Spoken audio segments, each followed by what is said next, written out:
Hoy vamos directamente al hueso. Hoy mi editorial tiene que ver con debate, pobreza, campaña, plan platita. El formato del debate, para mi gusto, lo anticipé antes a Nati en el programa Rec Sentidos. El formato es pésimo.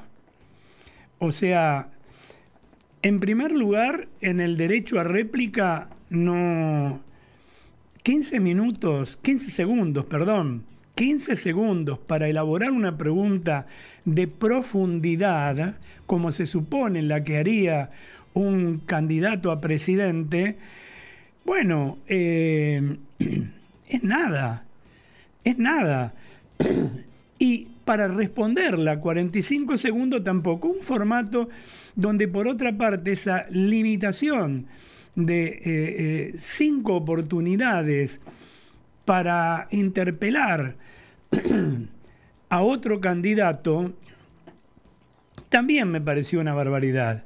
Digo, el formato anterior o el formato que un canal privado hizo en su momento fue bueno. Y fue bueno que frente a frente esto de la réplica y demás se hiciera, porque permite que uno evalúe la... Esto es lo que pasó con los candidatos a vicepresidente. ¿Recuerdan ustedes el debate que hubo en un canal privado? Este formato me parece muy malo y el debate me pareció realmente pobre, absolutamente pobre. Yo me pregunto, ¿tantos asesores para que tomen agua pico de una botella? ¿Tantos asesores para que establezcan este formato que no le sirve a nadie? Y menos que menos, nos sirve a nosotros, que lo que queremos escuchar no son chicanas, sino son opiniones respecto de qué vamos a hacer de acá para adelante. El qué ya lo conocemos. ¿Cuántas veces vengo diciendo desde hace ya un par de años, no queremos más el qué, queremos el cómo? Y el cómo no surge. Excepto en algunas cosas que son más espejo de colores que realidad. Porque las cosas que se proponen tienen que ser cosas realizables.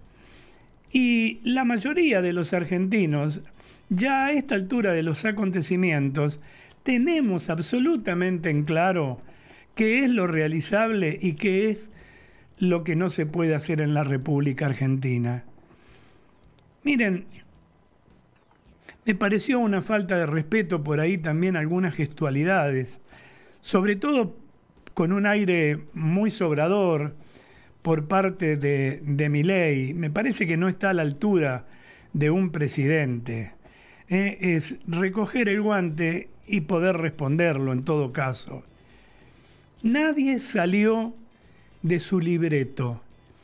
Tenían algo acotado que lo ensayaron durante toda esta semana y a pesar de los casos chocolate y las tarjetas de débito y del caso Insaurralde, de la inflación, de la pobreza, del dólar desbocado, de eso no se habló. Digo, ¿fue un pacto?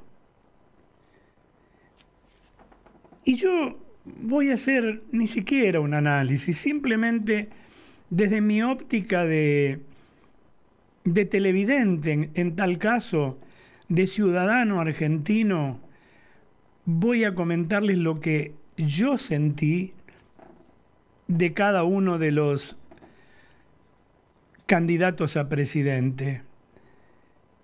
Miren, Miriam Bregman es una profesional de la política y sus temas son siempre los mismos. En defensa de los trabajadores, le vamos a dar mucho más a los trabajadores, vamos contra el capital. Digo, y si no hay capital, Miriam, no hay inversión, y si no hay inversión, no hay puestos de trabajo, no hay empresas. Así de sencillo, no le mientan más a la gente. Años viviendo de los trabajadores a quienes van a defender sentados cómodamente en las bancas del Congreso, ella, Del Caño y demás, con un discurso que atrasa siglos, no años, e incorporar a esta altura, además de los trabajadores, para tratar de ganar el voto, victimizando de alguna manera a las mujeres y diciendo que son las que ponen el pecho y el derecho. Digo, ¿se habrá referido a Batakis, por ejemplo, que preside el Banco Nación y que nombra a toda su familia? ¿Se habrá olvidado en su momento de ir a cortar las calles, que es lo que le gusta hacer a la izquierda, en el caso horrible asesinato de Cecilia en Chaco? La verdad, una profesional de la política, años usando el mismo discurso, que por otra parte no mueve el amperímetro, porque los votos que capta la izquierda en la República Argentina son solamente para que puedan ocupar 2, 3, 4 bancas en el Congreso de la Nación, y no da para más. Y desde allí seguir con el mismo discurso para consolidar esas bancas en el futuro. La verdad, más de lo mismo. Bullrich, a mí me parece que tiene claro el concepto de orden, porque esa es su especialidad. Y también me parece que de economía, según ella dijo, deben hablar los que saben, y en eso estoy de acuerdo. Pero también debo decir que me parece que Patricia Bullrich, para estos temas, porque después, cuando confronta de igual a igual, sin limitaciones, sin público,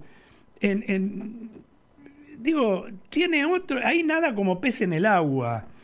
Eso me hizo acordar aquel programa de Grondona, donde ella era ministro de Trabajo de la Rúa y se enfrenta, mirá con qué pícaro, ¿no?, con Hugo Moyano.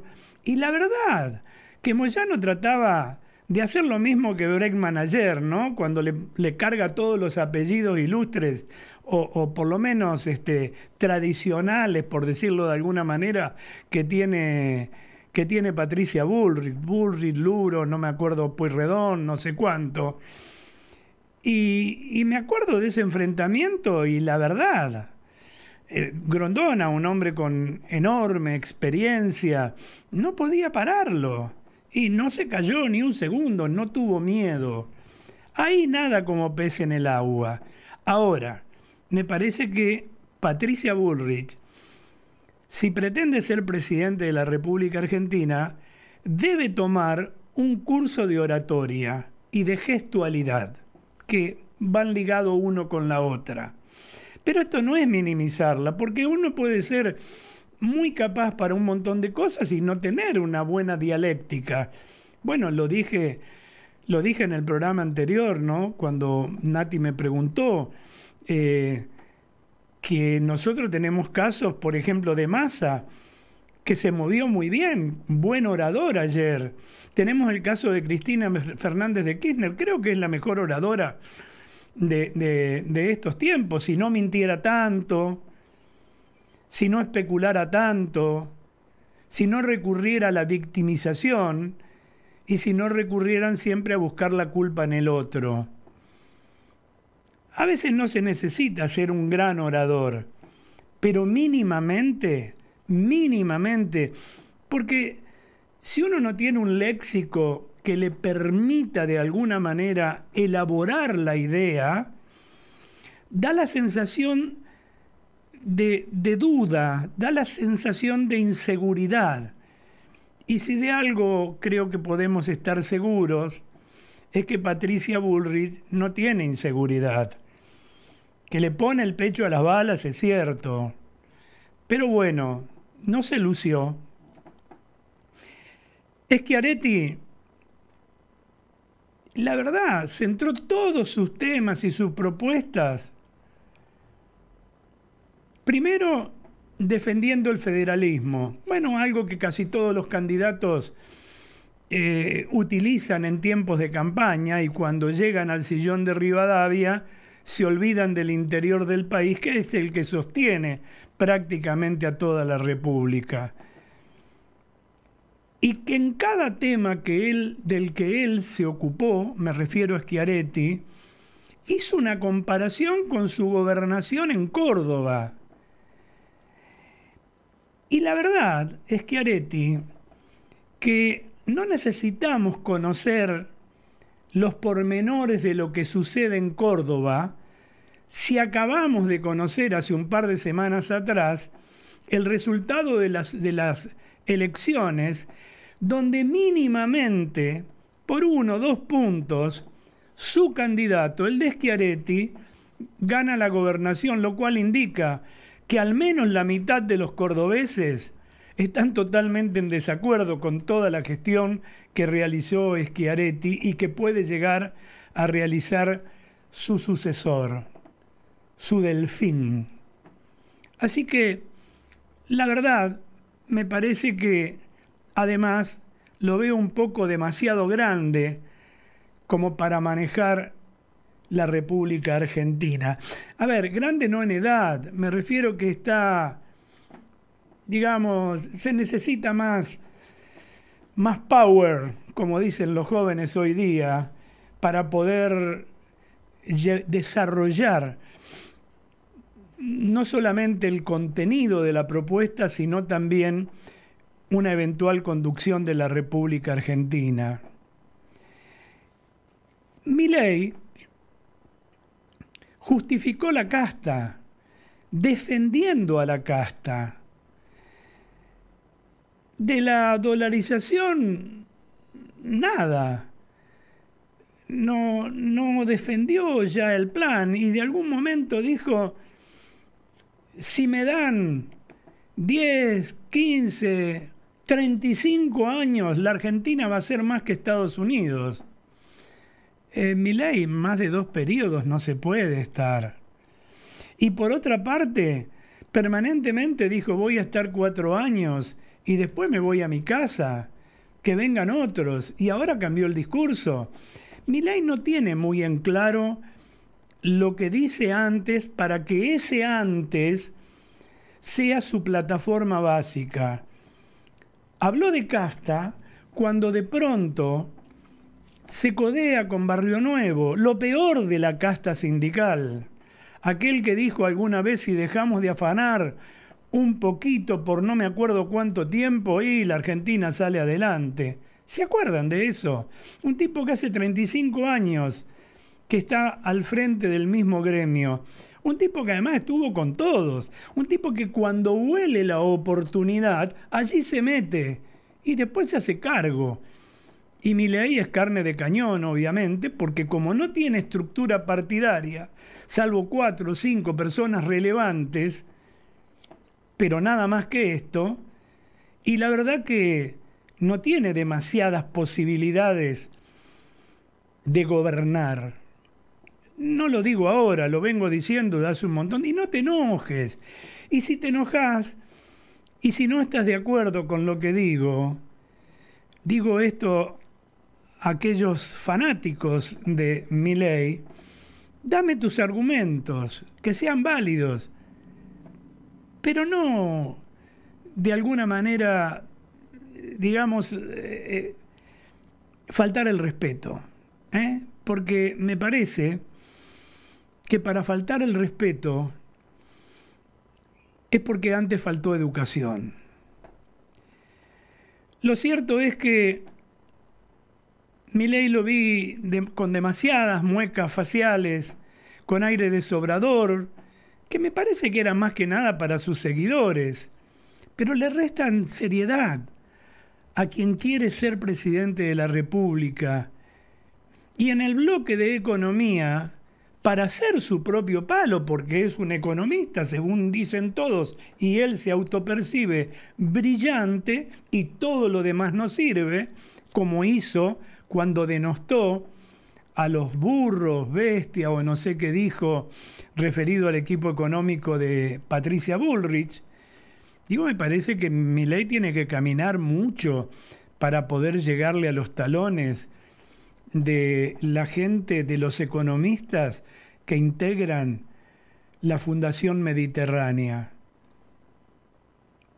Y son apolíticos, no tienen colores políticos, son verdaderos técnicos. Insisto, si el bloque de economía, que era el más importante y donde se gastaron prácticamente todas sus réplicas, no lució para nada. No hubo una sola explicación de dónde van a salir los recursos para poder dolarizar el país. Y ya no es el día 11, sino ya es, vamos más adelante, ¿no? Y dejé para lo último, aunque no era el orden, yo seguí el orden físico, y dejé para lo último a Massa. Massa es un hábil declarante si estuviera en el banquillo de los acusados. Bueno, me exime de explicar demasiado a este Massa que estuvo con todos y denostando a quienes hoy son sus propios socios. O sea, hace un año que gobierna y dice que este no es su gobierno. Un presidente y una vicepresidente que por otra parte me llamó la atención, no fueron nombrados, ni lo tuvieron en cuenta en todo el debate. Y hace un año que Massa firma los decretos, hace firmar los decretos, manda los proyectos al Parlamento precisamente para el Plan Platita. Por eso el titular de mi editorial de hoy también. Miren, yo creo que si hay algo, que yo no sé si huele a pacto o qué, pero le perdonaron la vida. Porque primero dijo, este no es mi gobierno, el próximo será mi gobierno. Cuando alguien le dijo, y todo eso que decís que podés hacer, ¿por qué no empezás a hacerlo ahora? ¿O por qué no lo hiciste durante este año? Y después dijo, elocuentemente, pues un buen orador, que iba a meter preso a los evasores, iba a meter preso a los que delinquían, a los corruptos. Y por ahí alguien le dijo, ¿por qué no arrancás por Insaurralde? Pero nada más que eso. Y lo de Insaurralde y lo de Chocolate, en realidad son temas que ponen al descubierto toda una realidad argentina. Es como recordarán los más grandes lo que le pasó al peronismo en el advenimiento de la democracia cuando Herminio Iglesias, el secretario general de la CGT, quemó un cajón que supuestamente representaba al radicalismo. A mí me parece que este cajón es Insaurralde, que este cajón es Chocolate. Y la verdad, los candidatos a presidente no se ocuparon del tema. Miren, es de esperar que este domingo que viene mejoren para el próximo debate que se va a hacer en la Universidad de Buenos Aires. A mí me parece que tendrán que rever el formato del debate, porque tal como está, no garantiza nada. Es como que todos se van a seguir cuidando. Milei tratar de arriesgar lo menos posible por el resultado de las PASO, Massa tratar de disimular su connivencia precisamente con Milei, y Patricia Bullrich, que son en definitiva los tres con posibilidades, tratando de decir o de seguir diciendo que va a poner orden, que no es un tema menor para la República Argentina, porque si no hay orden, no hay evolución, no hay de ninguna manera posibilidades de organizar una sociedad. Para eso se hacen las leyes, para eso se hacen las ordenanzas en los municipios, para que la sociedad se organice. ¿Cómo? Respetándola, por cierto. No hay otra forma. Miren, el ministro candidato va a seguir su derrotero tratando de explicar lo inexplicable, sobre todo ahora que está en veda y ya no puede seguir publicando acciones de gobierno que impacten sobre la posibilidad del resultado electoral, aunque la ley nadie la cumple, ¿no? Pero bueno, va a seguir emitiendo, distribuyendo o quitando ingresos al Estado, pero no olvidemos todo lo que hasta aquí hizo hasta antes del debate. Y en esto quiero enfocarme para que el debate no tape de ninguna manera irresponsabilidades de un Massa capaz de lo peor, si aún hay peor, para llegar al sillón de Rivadavia. El candidato oficialista siguió repartiendo fondos sin otro financiamiento que la propia emisión. Quiere instalar que ingresará al balotaje, pero generó desconfianza y una corrida cambiaria. Si lo que reclama el 70% de la sociedad es un cambio, Sergio Massa le está ofreciendo todo lo contrario, lo demostró durante todo este año. Abandonó toda racionalidad económica y su receta de campaña es el conocido plan platita, de intercambio de votos por dinero, ya sea mediante bonos a los jubilados, aumentos a estatales, reducción del IVA o el impuesto a las ganancias. No hay promesas de campaña ni proyecto político alguno, y menos fue tema de debate ayer, que podría haber utilizado esa posibilidad. Todas las mismas mentiras de siempre. Ese plan hace rato que dejó de funcionarle al kirchnerismo, porque desató, entre otros desastres, comprobables, sí, seguramente, una pobreza arrolladora como la que anunció el INDEC la semana pasada. Nada que logre erradicar esta inmoralidad traducida en un 40% de pobres y una indigencia del 9.3%, la trama social de un país exportador de alimentos. Porque detrás de esos porcentajes, amigos, hay 11.800.000 argentinos. Y más triste aún, mucho más triste, que aproximadamente 6 de cada 10 niños son pobres. Que la pobreza avanza en un contexto donde el desempleo además baja, donde la cultura del trabajo se ha perdido.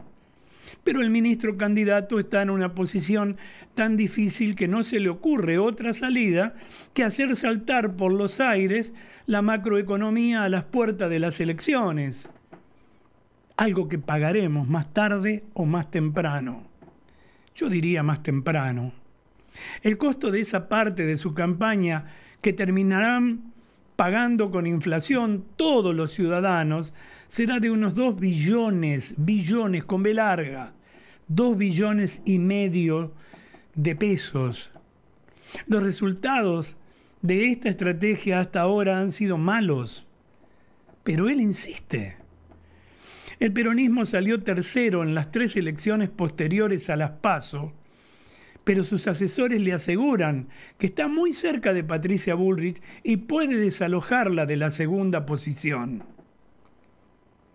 Pero así como no ayudan los resultados electorales, tampoco lo hacen los económicos, Massa. El despilfarro fiscal sobre el que el Fondo Monetario Internacional advirtió públicamente la semana pasada generó una fuerte incertidumbre y como consecuencia una corrida cambiaria.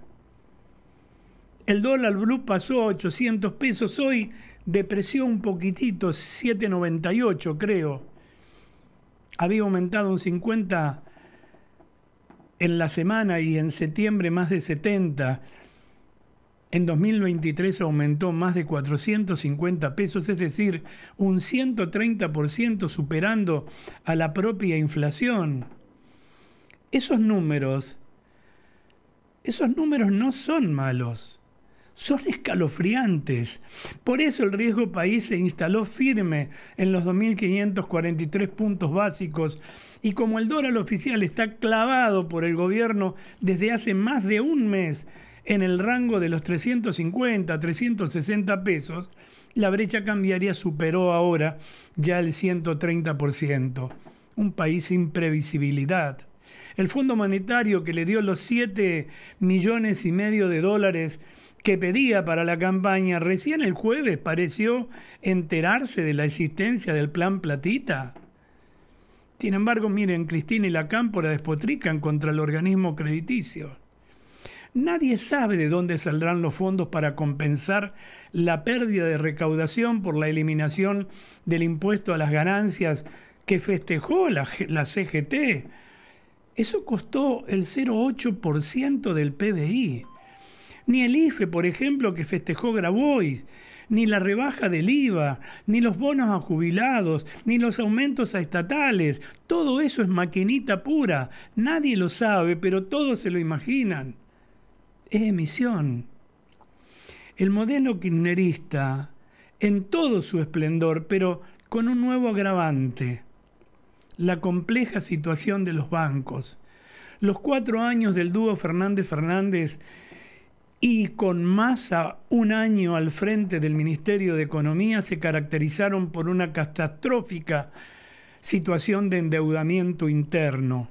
El central le debe a los bancos 22 billones, con B larga, de pesos, unos 25.000 millones de dólares a cotización blue.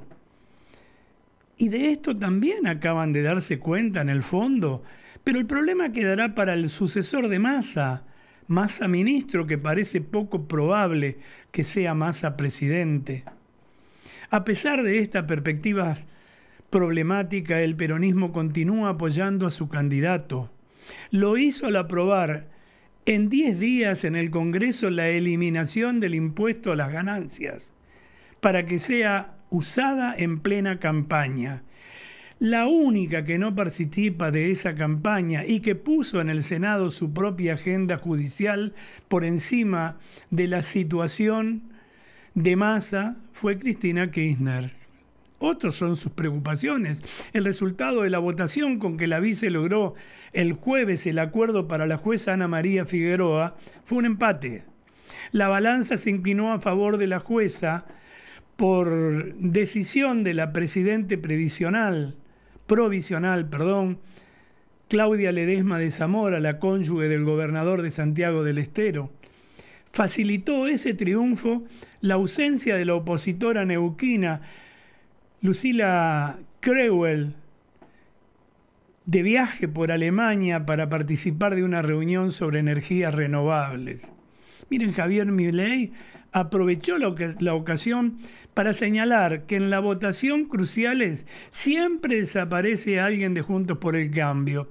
Si bien el libertario tiene conductas dudosas y su relación con Massa provoca algunas suspicacias, la coalición opositora carece de conducción y Patricia Bullrich está sola en la batalla por llegar a la presidencia. Cristina ahora pide la nulidad de las causas UTESUR y los sauces, además del memorándum con Irán, algo que voy a ampliar en el segundo bloque. Por su parte, Javier Milei se corrió del centro del escenario para mostrar a su eventual equipo de gestión y no se sonrojó ayer cuando en el debate le enrostraron su connivencia con el más corrupto de los gremialistas, el que dijo: si dejamos de robar por un tiempo, reitero, el país sale adelante.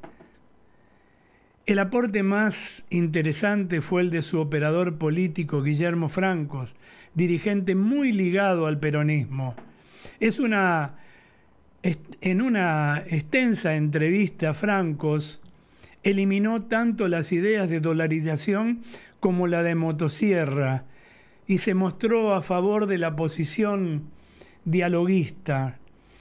Con el correr de las semanas y la irrupción de más colaboradores, el candidato libertario no solo pierde el centro del escenario, sino también contundencia en su mensaje. Ayer quedó claro. La duda es cuántos votos puede terminar costándole ese giro pragmático. Entre tanto, ayer en el debate, poco pudimos avanzar respecto de los planes para salir del peor momento por el que atraviesa nuestra querida República.